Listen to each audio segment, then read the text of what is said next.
नमस्कार, माझं नाव काव्या आहे. वय अरे, आता फक्त 28 वर्षांची आहे, पण दिसते 25ची का? कारण मी स्वतःची चांगली काळजी घेते. ओठ थोडे गुलाबी आणि ती हसू जी कोणाला भुरळ घालू शकते. शरीर, मी फिट आहे. रोज योगा करते. त्यामुळे कंबर पातळ राहते. आणि ते कर्व्हज जे प्रत्येक कपड्यात बरोबर बसतात.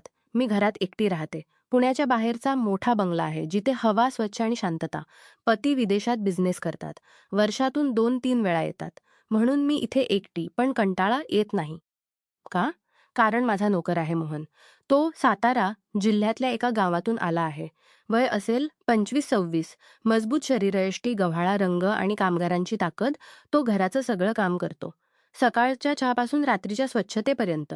कधी-कधी त्याच्या नजरा माझ्यावर थांबतात आणि मी विचार करते, हा काय विचार करत असेल?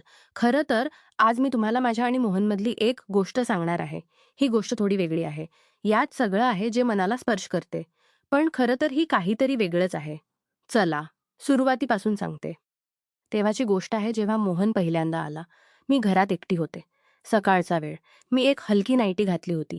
ती पांढरी, जी सूर्याच्या प्रकाशात थोडी पारदर्शक दिसते. बाहेरून आवाज आला. "मॅडमजी, मी मोहन आहे. गावातून आलोय कामासाठी." मी दार उघडलं. तो उभा होता. डोकं खाली केलं, पण डोळे वर करून एक क्षण माझ्याकडे बघितला हाताला. मी सोफ्यावर बसले, तो जमिनीवर. मी विचारलं, "तुला काय काय काम येतं?" तो म्हणाला, "मॅडम, सगळं येतं. जेवण बनवणं, स्वच्छता, गाडी धुणं, बागेत मजबूत आहे. कोणतंही जड काम असेल तेही." त्याच्या आवाजात तो देसी लहजा होता जो मला आवडला. मी विचार केला, हा बरोबर राहील. मी म्हटलं, "ठीक आहे, आजपासून सुरू करा. पण आठवून ठेवा, घराचे नियम कडक आहेत." तो हसला. "जी, मॅडम, तुमची प्रत्येक गोष्ट मान्य करीन." त्याच्या हसण्यात काहीतरी होतं. जसं तो म्हणत असेल की तो फक्त कामच नाही, तर आणखी काही करू शकतो. पण मी दुर्लक्ष केलं. त्या दिवसापासून मोहन घरात राहू लागला. सकाळी उठतो, चहा बनवतो. मी बेडरूममधून बाहेर पडते तेव्हा तो किचनमध्ये असतो. कधी-कधी मी योगा करते. तो झाडू मारत जवळून जातो. एकदा मी योगा करत होते. कंबर मागे वाकत होते आणि तो पाण्याचा ग्लास घेऊन आला. त्याच्या नजरा माझ्या कंबरेवर थांबल्या. मी पाहिलं पण काही बोललो नाही. मी विचार केला, गावचा मुलगा आहे, कदाचित सवय नाही. पण तो थोडा लाजत असे, मग कामात गुंतत असे. संध्याकाळी मी टीव्ही बघतो, डिनर बनवतो. मी म्हणते, "मोहन, आज काही स्पेशल बनवा." तो म्हणतो, "मॅडम, काय बनवू?" त्याच्या शब्दात मला काहीतरी गरम-गरम वाटेन. त्याच्या शब्दात काहीतरी वेगळं वाटतं, जसं गरम-गरम म्हणून काहीतरी इशारा करत असेल. मी हसते. "फक्त डाळ रोटी बनवा." पण मनात विचार करते, काय विचार करत असेल? का तो मला त्या नजरेने बघतो? खरं तर मी श्रीमंत आहे. तो नोकर पण माणूस तर दोघेही आहेत ना? हळूहळू दिवस जात गेले. एका सकाळी मी उठले, बाथरूममध्ये अंघोळत होते. दार बंद होते, पण बाहेरून मोहनच्या करत होते. "मॅडम, चहा ठेवू का?" मी म्हटलं, "होय, बेडवर ठेवा." अंघोळ करून निघाले.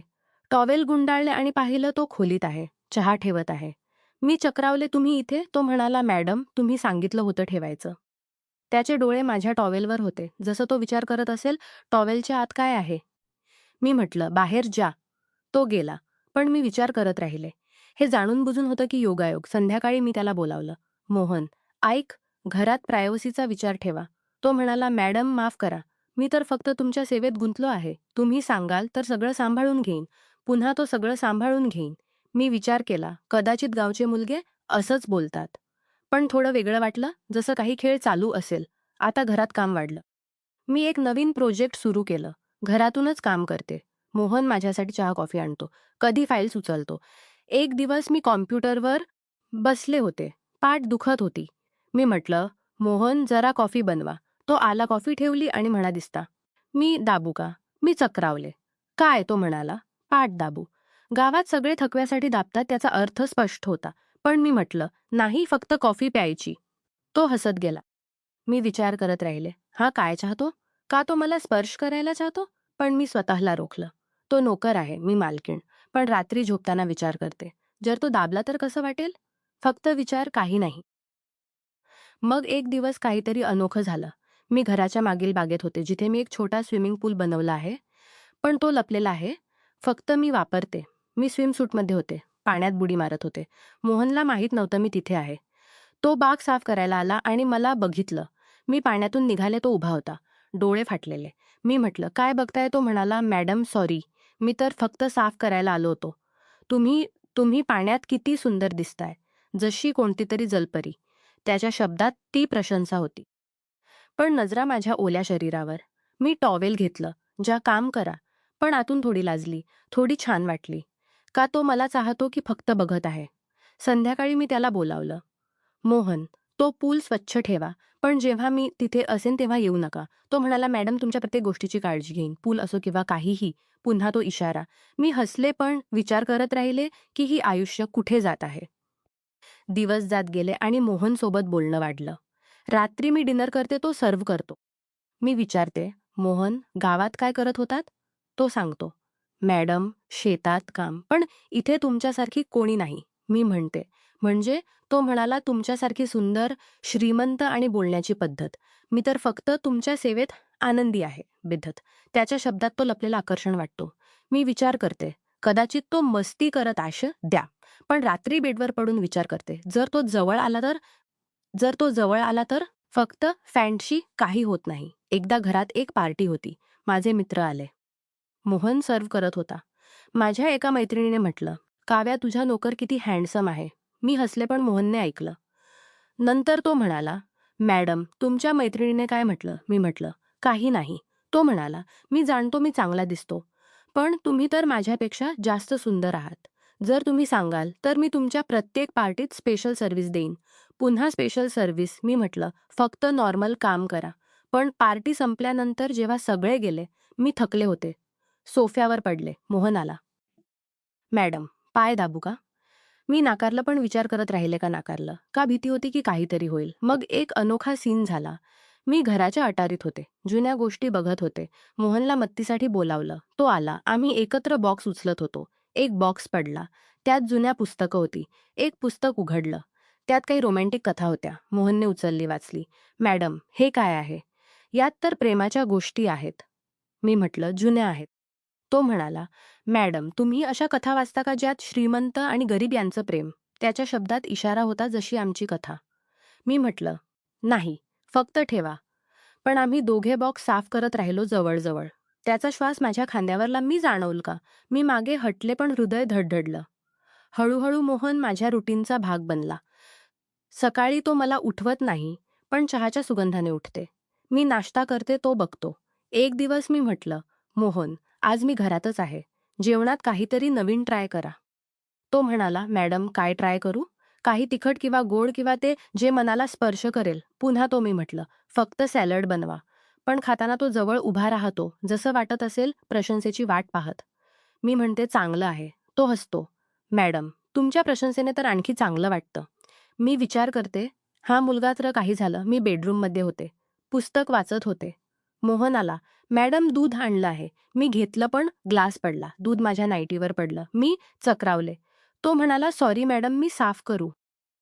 त्याचे डोळे माझ्या छातीवर होते जिथे दूध पडलं होतं. मी म्हटलं, "नाही, मी करेन." तो गेला. पण मी विचार करत राहिले की त्याने जाणूनबुजून दूध पाडलं की चुकून. रात्रभर झोप आली नाही. विचार करत राहिले की जर तो साफ केला तर काय झालं असतं, पण काहीही झालं नाही. फक्त दिवस असेच चालू राहिले. मोहन आता जास्त बोलू लागला, पण नेहमी मजाक करून जसं. "मॅडम, गावात एक श्रीमंत बाई होती. तिचा नोकर तिला आवडला." मी म्हणते, "मग?" तो म्हणाला, "मग काय, त्यांनी लग्न केलं." पण रिअल लाईफमध्ये असं होत नाही. मी हसते पण विचार करते की तो संकेत देत आहे का? मी कधी-कधी मजाक करते. तो म्हणाला, "नाही मॅडम, तुमच्यासारखी कोणी मिळाली नाही." मग एक दिवस घरात एक मशीन आली फिटनेसवाली. मोहनने इन्स्टॉल केली. मी वापरत होते, तो बघत होता. म्हणाला, "मॅडम, बरोबर पद्धतीने करा." मी दाखवू. मी म्हटलं, "दाखवा." तो जवळ आला. माझे हात धरले. मार्गदर्शन केलं. त्याचा स्पर्श पहिल्यांदा पण फक्त हातावर.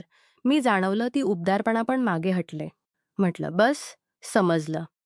पण मनात विचार गेला, हे सुरुवात आहे पण नाही. तो गेला. हळूहळू मोहन माझ्यासाठी आवश्यक बनला, कामाव्यतिरिक्त बोलण्यासाठी. एक दिवस मी उदास होते.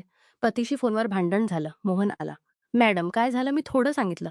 तो म्हणाला, "मॅडम, तुम्ही इतक्या चांगल्या आहात." "कोणी तू मॅडम? तुम्ही इतक्या चांगल्या आहात." त्याच्या शब्दात काळजी होती, पण थोडी पझेशन. मी म्हटलं, "थँक्स मोहन. पण रात्री विचार करते, का तो प्रेम करतो की..."